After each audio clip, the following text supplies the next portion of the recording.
Hi, my name's Henry Cryosa, and I have memories from before I was born. This is the only explanation that I can think of that makes sense, and I've come to learn that it's actually kind of common, and I'm trying to figure out just how common it really is. I've become sort of very involved in this area of study because it's something that's been with me my whole life. I used to think that I was the only person with such memories, and so when I found out that I wasn't, it came as a huge surprise, and even more surprising to me was how similar the memories could be. And I tried to look for explanations to this. I am kind of a rational thinker, and I look for explanations where I can, like that we all saw something on TV or some movie or something like that, and I haven't been able to find anything that explains it, other than it being real. So I'll explain a little more in this video about what pre-birth memories are. I'll talk about my memory in as much detail as I can within the constraints of this video, but I'm also writing a book on the subject called Before Day One. And in this book, part of it is telling my story, talking about the memory itself and the events leading up to it and what came after that, but also I share other people's stories, some of the people that I've met since I found out that this is actually a thing. Some of them have shared their stories with me to include in the book. And then the second half of the book is more of this kind of connecting it all together, connecting what pre-birth memories and near-death experiences and other areas can tell us about both what comes after this life and what comes before. What is the nature of this being that we refer to as me? What is our consciousness? What is our soul? And how does it connect to this physical reality? These are questions that I'm interested in answering, if we can. How does one come to settle on what is the truth? That's something that each of us is going to have to decide for ourselves. We have so many different systems to guide us, different religions, and then there are just people who kind of go and study willy-nilly on their own, and I might count myself as one of these people, but what I believe is guided not just by reading what people say, it's also guided by my own experience. My entire life has kind of been a deep introspection of all the different things that have happened to me, which include both my near-death experience, which I had in 2010, and okay, I say both, but there are many different things. There was that was one of the big ones. I've had many very realistic dreams. I wouldn't even call them dreams. To me, they're much beyond that. And I've had like visions and stuff, but the biggest thing that has followed me throughout my whole life has been what I call my pre-birth memory. And this goes by other names as well. You can call it pre-existence, the concept that our soul exists before our life here. And that's what the title of the book refers to, Before Day One. It's before day one on Earth, day one of this life, the day we're born. So, where is our consciousness before that? There aren't a whole lot of answers to that specific question. Like, we have a lot of ideas about what the afterlife entails. So many religions teach that there's some form of heaven, and then there's also the belief that we reincarnate after. But so the thing about reincarnation is that if you reincarnate after this life, then it stands to reason that, okay, say this is the next life. It stands to reason that there was something in between those two lives, and maybe it's possible that what I'm remembering and what others remembering, or what others remember rather, are this part of the journey. And I myself I don't remember, or my main pre-birth memory didn't involve any past lives. I never believed in past lives. I didn't believe in reincarnation when I had this memory. I was just a kid. And at the time, My parents took me to church every Sunday and sometimes other days of the week too. And so I grew up in the Pentecostal Christian belief system. And so we were taught that there's only one life, one chance. And that belief stayed with me for a long time. And I still can't say for sure, but thanks to exploring my memory, I've had to kind of open my mind to the possibility, at least, that that there are other lives that I've had, unless I'm a new soul or something. I don't know. It's possible that I existed somewhere else other than Earth before this. And so here's where the discussion kind of gets weird. I mean, up until now, we're just talking about like regular belief systems, which are very popular. But once you start theorizing things, as a viewer or listener, I'm sure it can be a little bit easy to kind of get cynical about the message. And the thing is, I don't really have a message per se, except to talk about my memory. And I want to kind of open a dialogue about the possibilities. Because I don't think we should be afraid of exploring these kind of things. We shouldn't be afraid of exploring whether we had a past life or something. If we have a reason, like if there was a very detailed memory or some kind of dream that we can't explain, why not explore that? So I've been doing that my whole life. I've gotten used to doing it, but talking about it here on camera can still be a little bit weird for me. I've done a lot of work on the internet as far as organizing discussion groups and things like that. I administrate a group called Pre-Birth Memories and Premortal Existence, and there we discuss with other people who have memories, and we compare notes and we talk about what it might all mean and stuff like that. But there's never any specific teaching going on. Like, I'm not a cult leader or anything like that. I'm just sharing what I've been through, sharing my experience, and I'm just as open to exploring it from a scientific perspective as I am exploring it from a spiritual one, because both those things matter to me. So I don't remember any past life as part of my memory, but since I've started exploring it, I've had dreams that could be past lives, and it's like when I had these dreams, they were inexplicable to me. Like, it was amazing. Like, where did this information come from? And I've had to ponder that a little bit, and so I keep an open mind, because it was almost like something was triggered when I started to research about my father's past, because I never knew much about the man. I didn't know much about his father or anything, and at the time that I had this dream, I barely had any information. But I went on to write a book, which was about the period of World War II.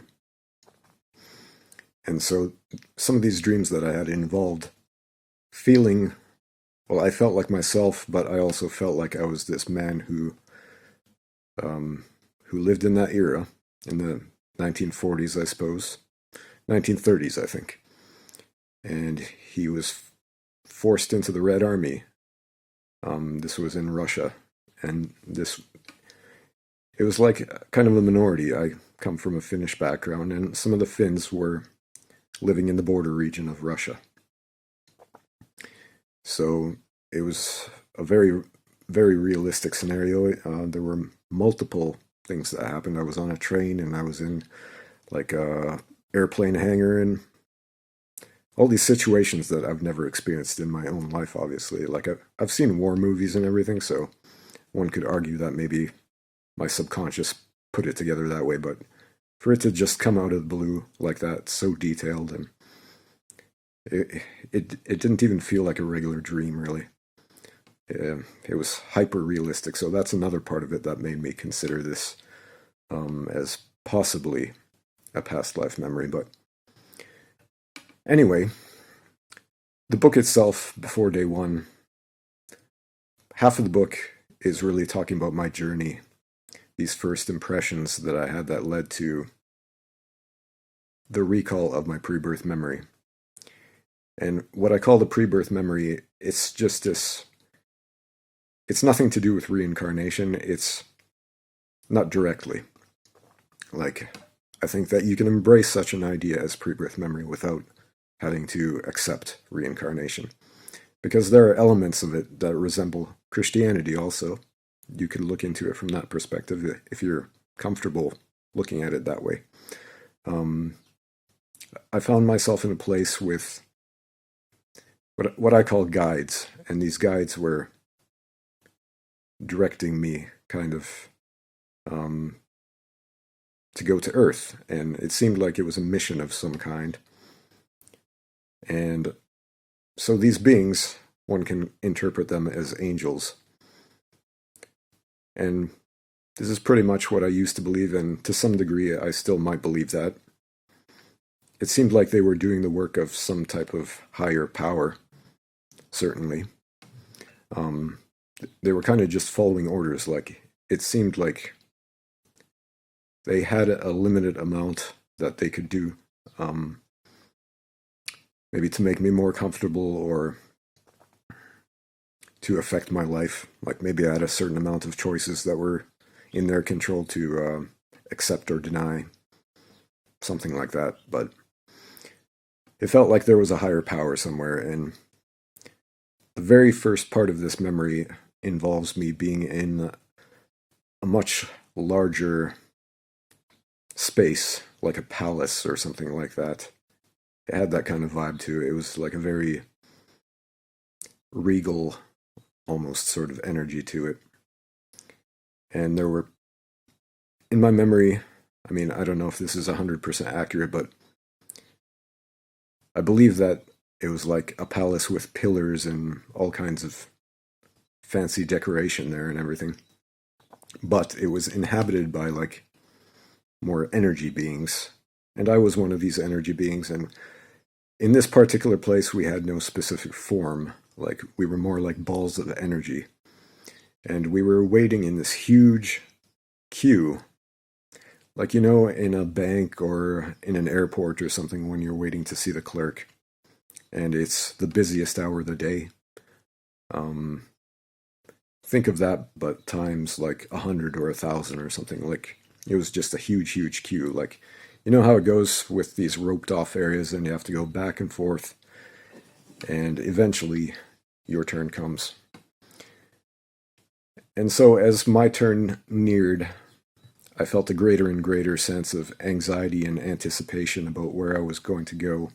I kind of knew what was coming, and there was like a doorway that I had to step through.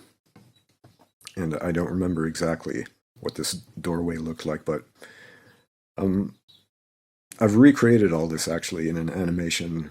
I've given it like my best shot of showing at least the feeling of what it was like and the basic sequence of events and everything. But it's not really 100% accurate. It actually looks a little bit cheesy to me in retrospect. I did this a few years ago. I wanted to kind of share, help people recognize, at least, if it was something similar to what they experienced. So anyway, I went through this doorway, this archway, and I found myself in a darker space. Previously, it was like I was just surrounded in like this bright, warm, loving light or something. And now in this darker space, there was almost like a chill in the air or something. Like I was being separated from something. I was being separated from the love and the sense of family and everything that I had been connected to before that. So in this darker, emptier space, there wasn't much in terms of decoration or anything. What I think, when I recreated this, I kind of had to intuit what I felt was in this space. I felt that there were once again pillars there, and I felt that perhaps there was some kind of a pool off to the right, some kind of equipment or something, very basic equipment. That would be the best word to use for it. But other than that, there was no real decoration to speak of. It was a very unadorned space. And the biggest feature of this room was a window or a screen of some kind. And I'm going to talk about what triggered this memory in the first place before I continue on here. So, when I was very, very young, like this memory, I think I said it already, the whole memory kind of came flooding back to me around the age of 10 or a little bit younger than that. And before that, all I really had were impressions. And I think I always had these impressions from, I don't know, I don't know when my earliest memories are, but my earliest memories do involve a sense of wonder about the world, and certain things especially reminded me of something. It reminded me of a place that I felt I came from, maybe, but I couldn't really express these thoughts clearly. It was just like, wow. I just always carried these feelings of wonder with me. And it was especially whenever I encountered something very bright and colorful, like incandescent light bulbs and glass, where light shone through the glass in a certain way. I would see the rays of colored light and see the kind of dance and interplay of the photons. And Christmas lights, like I said, especially, I would always look at those with wonder, and I think it was around that time of year that my full memory eventually came to me. But so first there was the lights and certain spaces, I guess, like especially in our church and stuff, I would often look up at the ceilings and the light fixtures, and I would conceptualize the space in a very different way. And I don't know why I was doing it, but once again, I just think it reminded me of another place. And the stained glass windows, I spent a lot of time looking at those. And so it was colors and spaces and light and movement, I think. All these seem to be very important to me. Like just regular furniture and items, none of that interested me that much. It was the colors and the light and all that. So there was that first, and then afterward, there was something specific that started happening whenever I was at home. And I would often kind of daydream about certain things. I would have very interesting, I don't know, almost like daydreams or something that didn't make sense. It was almost like what I would now describe as like psychedelic journeys or something. And so I developed a little bit of an interest in researching that later. But to go back to this point here, whenever I was in my living room, and I would be looking out the picture window in the living room, it was a very large, like, you know, a typical kind of living room, rectangular picture window. And so I would spend time, especially at nighttime, looking across the road and up at the stars. And sometimes, I don't know if it was like in my head or something, it must have been in my head, but it felt like when I looked out the window, I was suddenly seeing this planet looming in the sky. And so I kind of went into a trance, and my environment started changing around me also. Like my living room started becoming more like that space that I described, and the window started changing from, or it didn't start changing, it just suddenly changed from a rectangular picture window into this oval window. And so this is how it began. I don't know how many times this happened, but it must have happened a few times.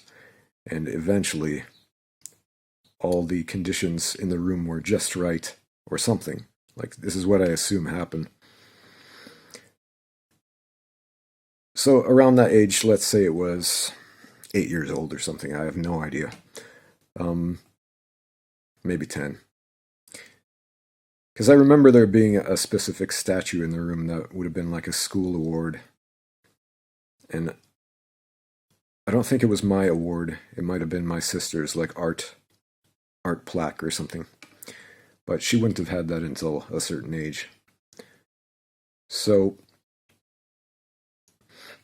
I remember looking around the room. I was standing there, and there was the Christmas tree in the background, and the lights were kind of dim in the room. And I looked over at the mantle.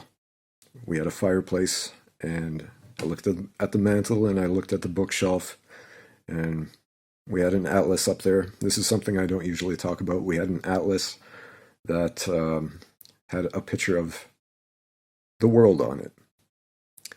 I can't remember what the name of the manufacturer of this atlas was. It might have been something from like Sears or something.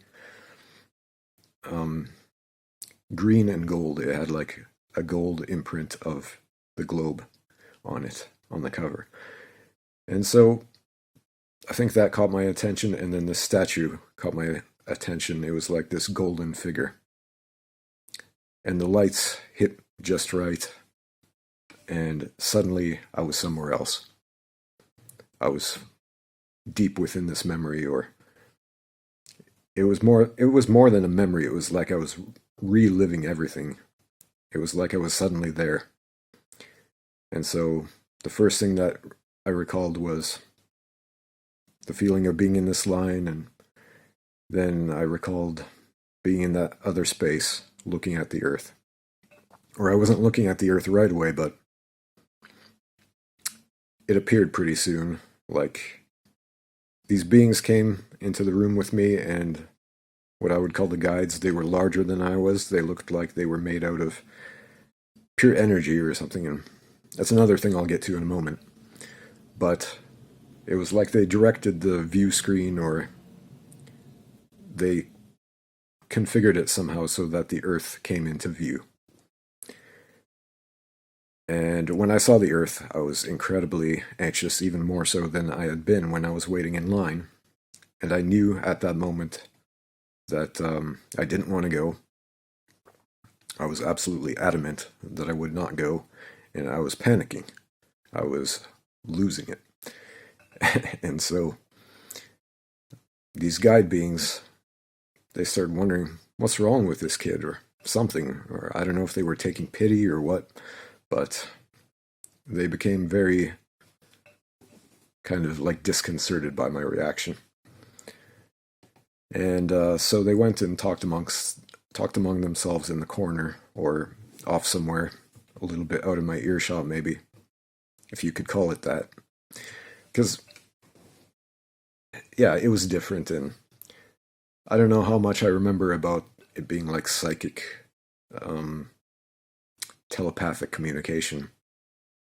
But from the other stories that I've read, that is how people feel about it. And I don't want my story to be colored by other people's stories, so I'm not going to say for sure that it was one thing or the other, but it felt like they were kind of talking amongst themselves, and I wasn't really privy to everything that they were saying. It was like they had to talk for a little while, and I got a sense that they were like, yeah, what are we going to do here? He doesn't want to go. Is there something that we could do to make him feel better, or convince him to go, or blah, blah, blah. It was that type of vibe to it, and I knew that they were doing that. And so the main guide, he was like more blue energy, or he had like a blue aura to him. He came back and gave me the news, or the verdict, or whatever, the conclusion that they had come to.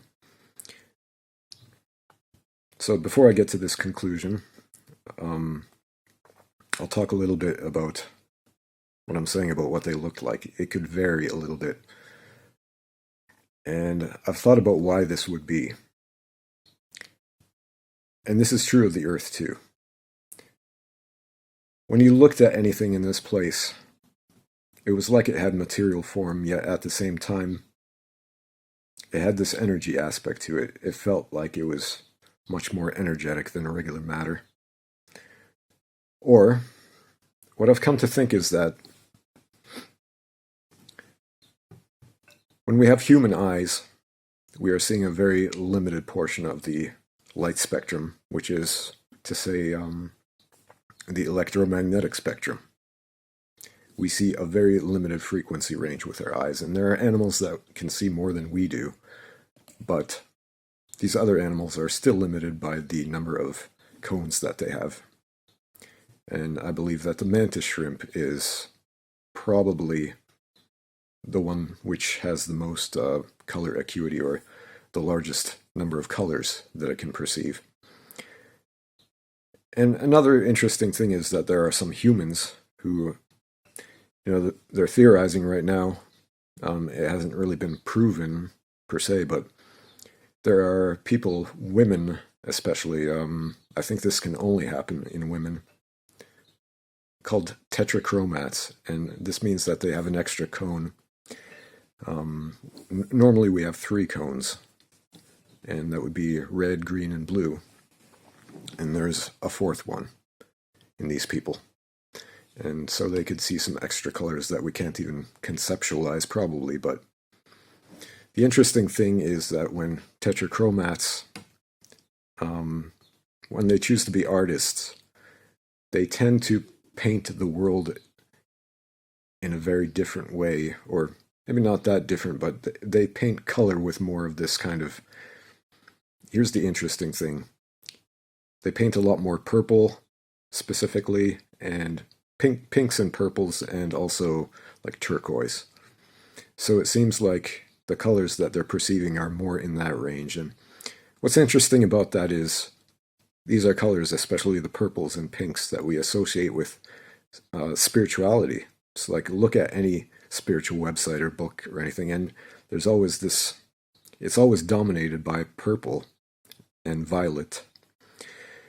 And so, is it that they're seeing more into the ultraviolet range or something like that? I don't know, but it's an interesting connection anyway. And so, my point is that our eyesight is limited, but if we were spiritual beings, if we were energy beings in this other place, then we would have no such limitation. We would be able to see, most likely, the full electromagnetic spectrum. And so any life form would have a certain signature. It would consist of a certain range of frequencies. And any other energy being would be able to perceive that full range of frequencies. And so sometimes a certain aspect of the being might become more apparent, and it might change form. It might be able to actually take on different appearances based on either thought alone or its intention or whatever. Like, yeah, this is a whole other area I could get into probably in another video when it comes to the guides. And when I dream about the guides, they take on many different appearances, but there were 2 specific ways that I perceived these guides in my memory. And that was, number 1, they seemed like they were either completely light, colored light, sparkling of varying colors, or they seemed more solid and humanoid. Either way, they were humanoid, like they had heads. And yeah, I don't know if I saw like faces specifically when they were more in the clear light form, but at any rate, they had the human shape. And this is how I depicted them in my animated video. But they could also appear as something more akin to like aliens. And so that had me perplexed for a while, but I've really been thinking about that over time, and I think that it's more of a case where beings can take on different appearances, but it's all kind of the same thing. It's all this ultimate energy form. I don't know the exact mechanics of that or anything, so I'm not going to start theorizing from a perspective of physics or anything, but I think that's an area that we could explore at least if we wanted to. And then also, when I looked at the Earth, I mean, my first impressions that kind of led to this memory, it seemed like I was looking at the Earth, but it was very vivid, and it felt like I could reach out and kind of grab it. It felt that close. And it was even more so in my memory. Like, it existed outside this window or through the screen or whatever, but the detail that I saw, and maybe this was because I didn't have human eyes, I didn't have the limitation of even 20/20 vision. I could see beyond 20/20. But I think it was also that I wasn't just seeing the colors that you would see through human eyes. Like, I've tried looking for pictures of Earth to depict what I saw via Google, through NASA pictures and stuff like that, and nothing came close, really. Some more than others, like pictures of the Earth at night, sometimes when they have like all the colors of Earth and they kind of overlay the grid of the cities. That can look a little more like the kind of energy that I perceived. But it's still not quite it. And maybe the closest thing that you could conceptualize would be like a hologram or something. And sometimes people talk about it like that too. That's the interesting thing. Other people with memories, they see that, or they say that they're looking at like a hologram of Earth or something. But what I felt was that it was the actual Earth I was seeing. And what I feel now especially is that, once again, I was seeing the full spectrum of the energy, the life that existed on Earth. All the beauty and, I guess you could say, the beauty and the terror and everything, all the different energies were there, and maybe that was why I was so scared. I could see the full spectrum of, not only visually, but I could perceive all of its emotional energy as well. That might be a good way to put it. So, yeah, it's just something that I could never recreate. Nobody could recreate seeing that. And it was amazing. And I mean, emotion, that's another thing that I want to talk about that is so important to these experiences. Like, I had a lot of fear associated with mine. I was very afraid of coming to Earth. I seemed to know what was going to happen when I went to Earth. Or at any rate, I knew that it was a place that many bad things happen, and there's a lot of loneliness, and we're disconnected from, once again, the family, and this feeling of being in a large, loving family. And sometimes I've said over the years that I didn't feel that much love there, and I didn't feel that much love from these guides. Not all the time, anyway. And maybe that was because I was just so overwhelmed by anxiety. But I knew that there was a reason why I didn't want to go to Earth, and that was because I much preferred being where I was. So, let me think here. So I didn't want to go, and they did their little huddle in the corner, their little powwow, and they came to this conclusion. And I think it was that they offered me some kind of compromise, something to make me more comfortable. And maybe that was that they were going to send me to a specific family, because I don't remember having a choice of which family, which parents I would be born to. It seemed like that was chosen for me for some reason. And maybe it was some kind of karmic thing, I don't know. But something was compromised there, and also I think this is something that people often say, and I'm just going to kind of go along with it because it makes sense to me. It feels right to me.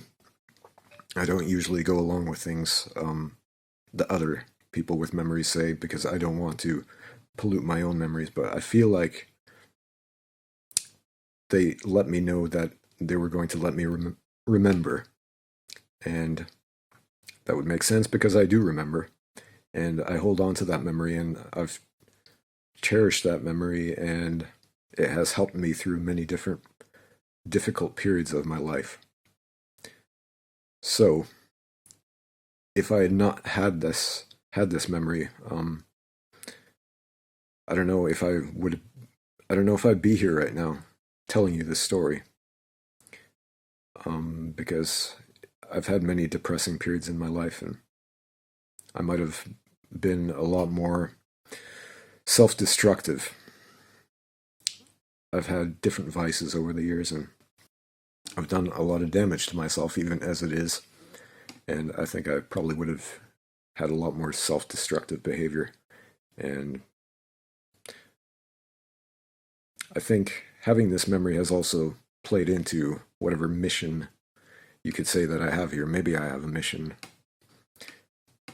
or at least it plays into how I choose to behave as a human being, and what I choose to value, and how I choose to treat people and treat myself.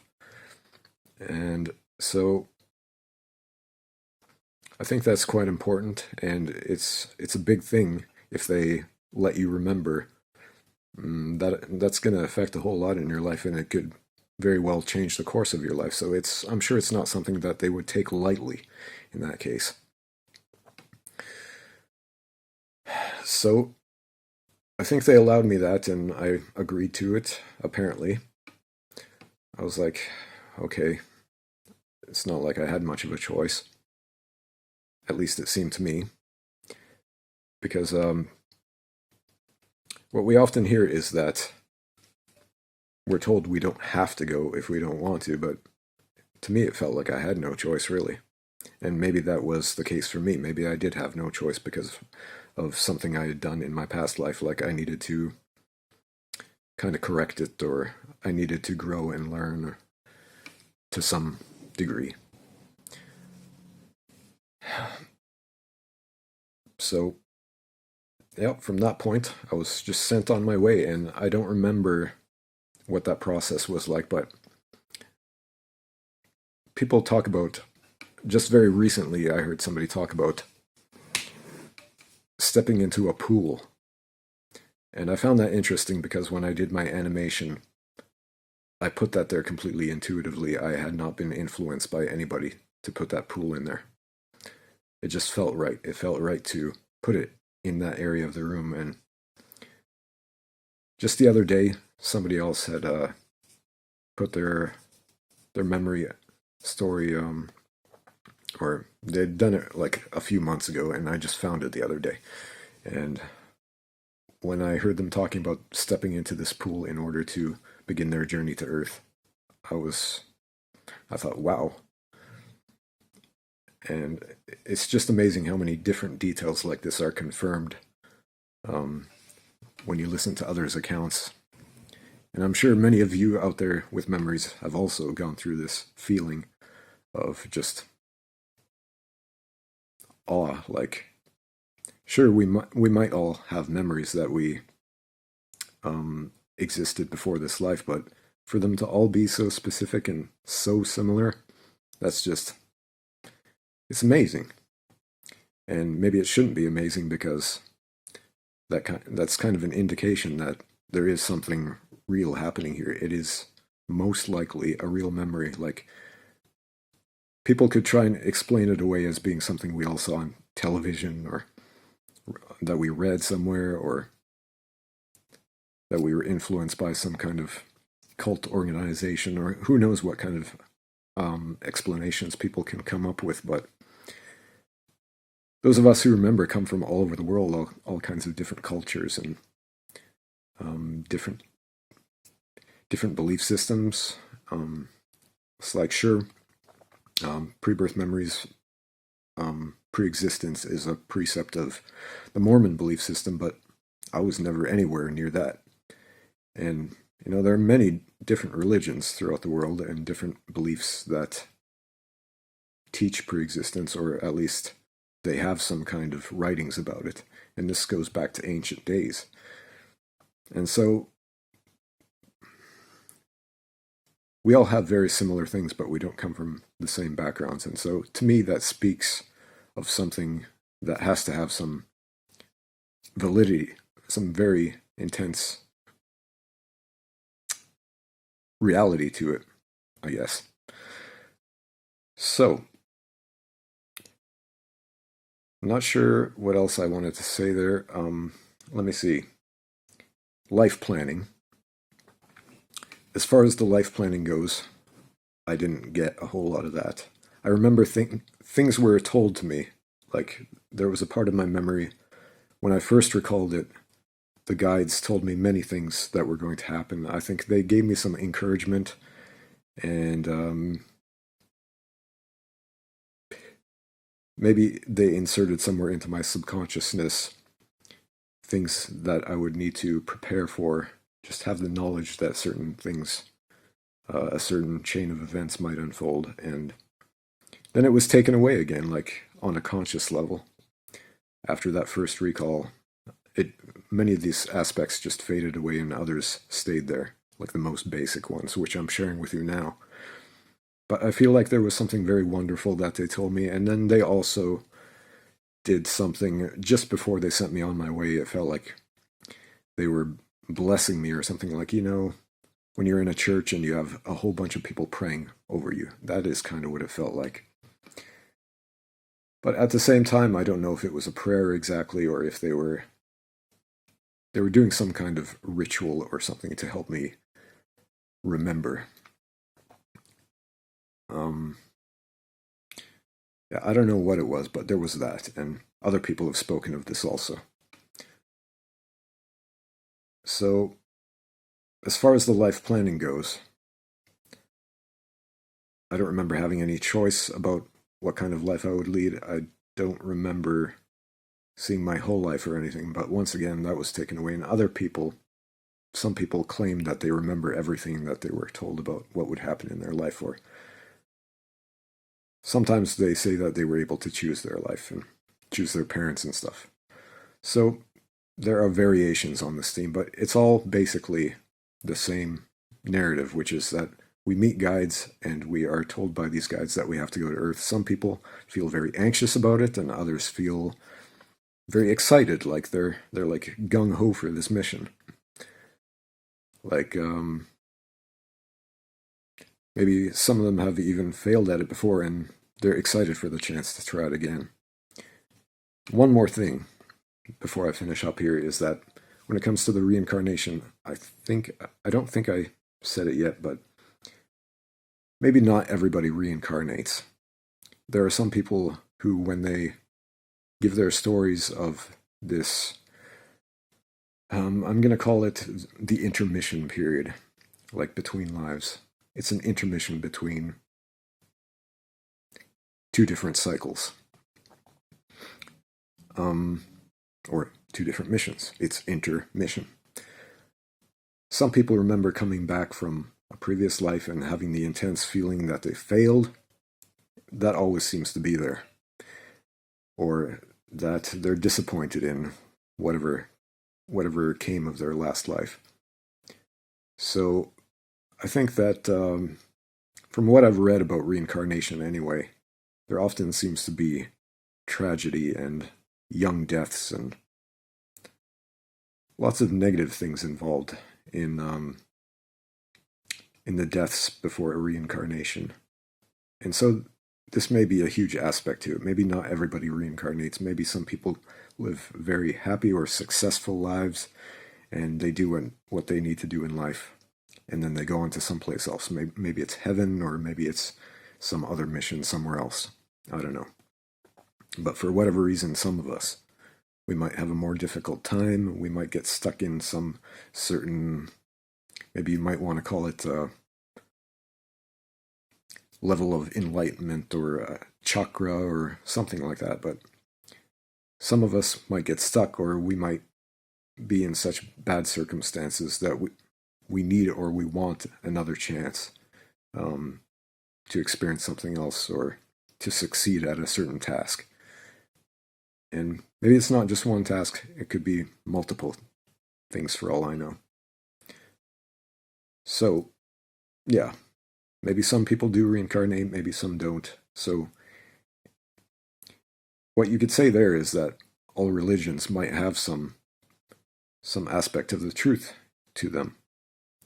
Like Christianity teaches that there is only one chance, or one life and then heaven. And maybe that is true for people who manage to live like Jesus. Or, I don't know, who knows. But, once again, there's that thing that some of our lives are cut short before their time. And there's so many different possibilities. So, all of the religions might say something valid when it comes to that. I think that is about the extent of what I'm going to talk about here, but I'm going to close off by once again mentioning the fact that I am writing an upcoming book. I'm doing a lot of work on pre-birth memories and kind of raising awareness about them. I want to spread the word about them, help people understand them, and hopefully get people to regard them the same way as near-death experiences are regarded. And NDEs have been around such a long time now that they're much more accepted. People are willing to talk about them openly. And they're not looked upon as this kind of kooky spiritual stuff so much. To some degree, I guess. It depends on the content, but there's even academics, there's doctors studying near-death experiences, and they're kind of trying to take people at their word that this is a very life-changing experience and something real. And the same is true of the pre-birth memories. Absolutely, to me, the same is true.